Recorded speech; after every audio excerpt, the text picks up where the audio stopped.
In this demonstration, our goal is to build a custom AI agent from scratch within AI Agent Studio, and we'll use this new agent within product management as part of our supply chain management pillar.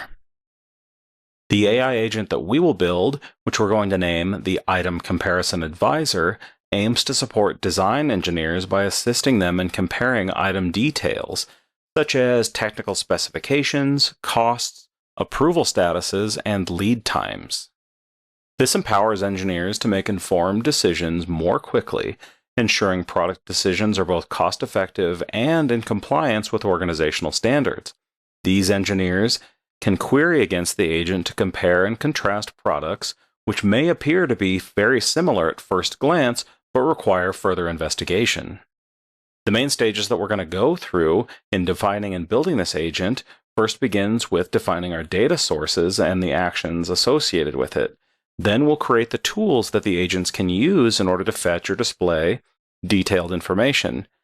Then we'll assemble the agent team with the tools that we've created.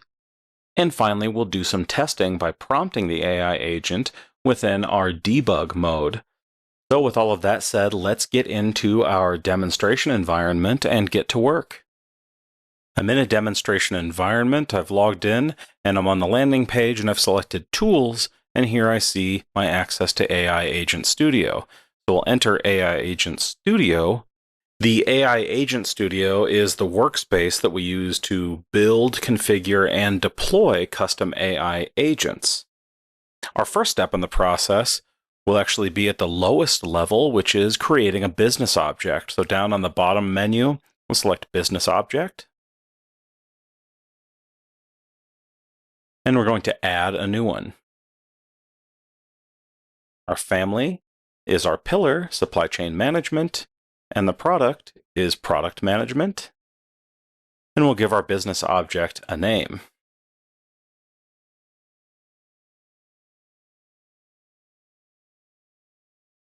Resource type, this is a monolith resource, which means that we are trying to access core Fusion data, so within our Fusion database. Our resource path populates automatically based upon the monolith resource type. However, this is an incomplete resource path, so we need to specify exactly what our resource path is, which is the items v2 API. We'll also need to input a description for what this business object does. And now we'll add the business object function. So we've opened up a new scenario where we need to insert a name.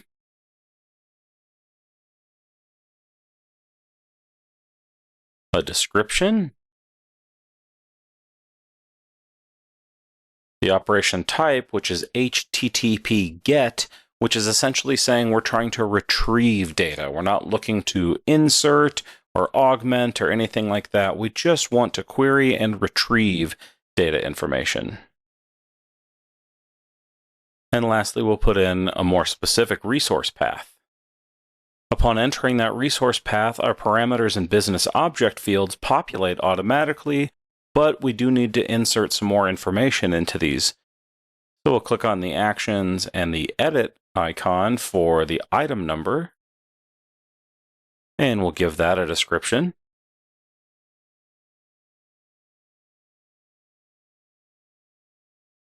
Done. And we'll do the same for the org code.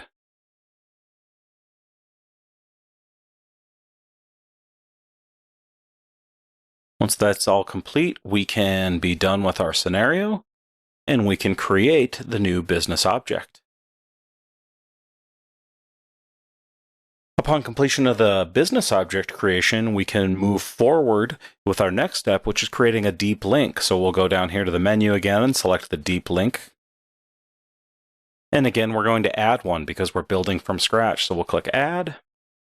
And same information, Supply Chain Management is our family, and the product is Product Management. We need to give our deep link a name, and that will be our initialization and item link.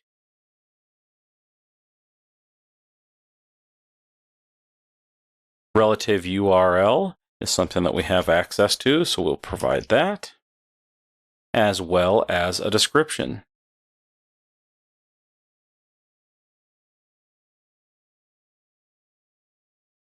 Let's give our parameters some more information by inserting the description and some sample values. So selecting our first parameter, which is the item ID, let's give it a description to provide some more clarity. Let's use item ID and org ID. Hard enter out of those fields to get those to save. And again, let's provide some information in the sample value field. Hard enter out of there. Hard enter out of the org ID sample value. And we're good to create our new deep link.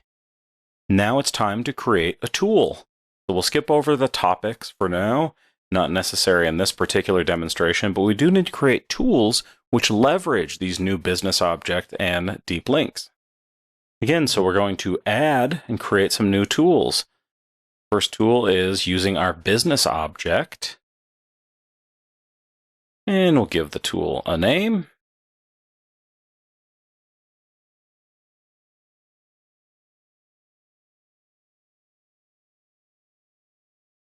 And a description for what the tool's purpose will be.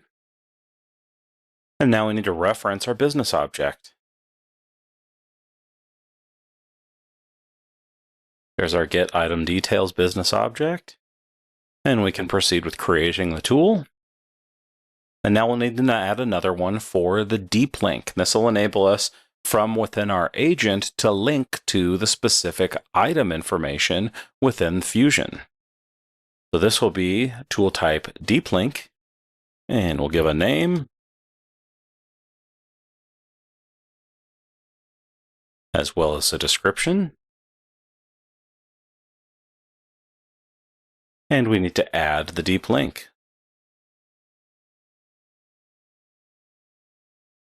We're good to create. And now it's time to pull everything together by creating a new agent team. So again, along the bottom menu, select Agent Teams and Add.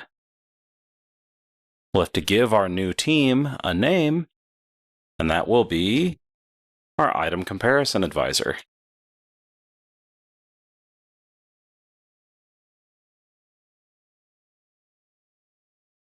Like always, within this demo at least, our product will be product management within the family of supply chain management. When it comes to maximum interactions, let's insert a value of 10. And what this does is this allows up to 10 conversational turns per session, which is enough for detailed comparisons. And we will, of course, insert a description. So we have a new agent team, but it doesn't consist of any agents yet. We'll click on this agent icon. And let's create a new worker agent. We'll be using a worker agent because we just need a single agent for this particular agent team. And again, let's give our agent the same name that we've used for the agent team itself.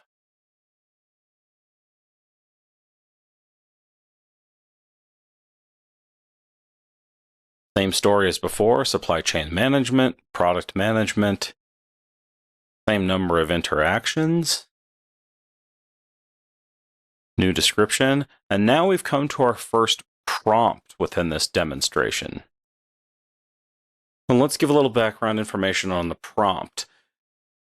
It gives our AI agent a couple of things. First would be the role in the context. So it sets the AI's persona and ensures that it's relevant for the use case. Next, we give it the responsibilities. So we list exactly what to compare and how to behave. Then we give tool instructions. We explicitly tell the model when and how to use the integrated tools. And lastly, we want some type of response format. So we demand clarity, structure, and actionable follow-up. So what you'll see in the prompt that I'm about to add in entails all of those things in order to ensure that our agent behaves properly and gives us the desired results. So here we see role, responsibility, some steps to consider, examples of how to interact, and the post-response behavior. Now we're good to go ahead and create this agent. And we see visual representation of this agent. Again, connecting all the dots together, it's time to start adding the tools that we've previously created to this agent. So I can select tools and begin looking for my existing tools that we just created. And there are the two, our business object tool for get item information. We'll add that. And our deep link tool for the item link. Add that as well. Now we're good to begin testing and debugging this particular agent. First, we'll give it a good save and close just to make sure that everything is constructed properly. We'll also perform a simple search to make sure that it's there. We see it's in a draft status because we have not published yet. We can click on Edit. And then our play icon up here is the debug mode. So now we're ready to ask a question of the agent in order to debug and see if the agent is working as designed. So I'll ask for a simple comparison of two different items. Here we see it took about 5 seconds to ask the LLM, and we see that we get an explanation of the two different items and their differentiating factors. One is an examination glove that's latex, etc., etc. The other is a nitrile medical glove classified under needles and blood, etc. So we see a comparison and a breakdown of the differences between those items. So that tests our first tool around getting item information. Now we'll test the second tool, which is the deep link, and we'll request to be linked to those items.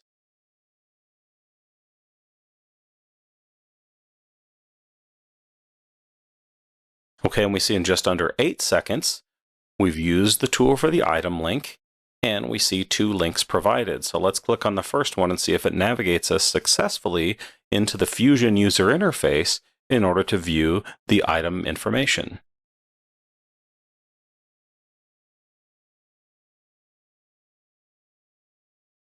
And here we see a successful link. We see the item information, that it's currently under its first revision, and it's an active item, exactly as it was described in the AI agent response.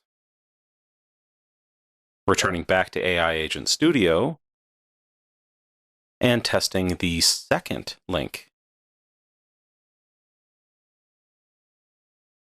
And we've successfully linked to the second item, which was part of our query, again in product information management, and we can see all the details related to that item. Let's return back to AI Agent Studio. And now that our debug is complete, we are good to publish this AI agent team so that it is available for use. You've now seen how to build a custom AI agent to assist design engineers in item comparison. And a couple of key points to go over in closing is that the proper setup of the business objects and the deep links determines the data access and the successful navigation. Another important point is that tool creation allows modular, reusable capabilities for agents. Again, calling out the importance of prompt engineering, which defines the agent's role and the behavior with some precision. And then lastly is the importance of debugging, which we just completed, which is testing and ensuring that the agent acts as it's expected to before publishing.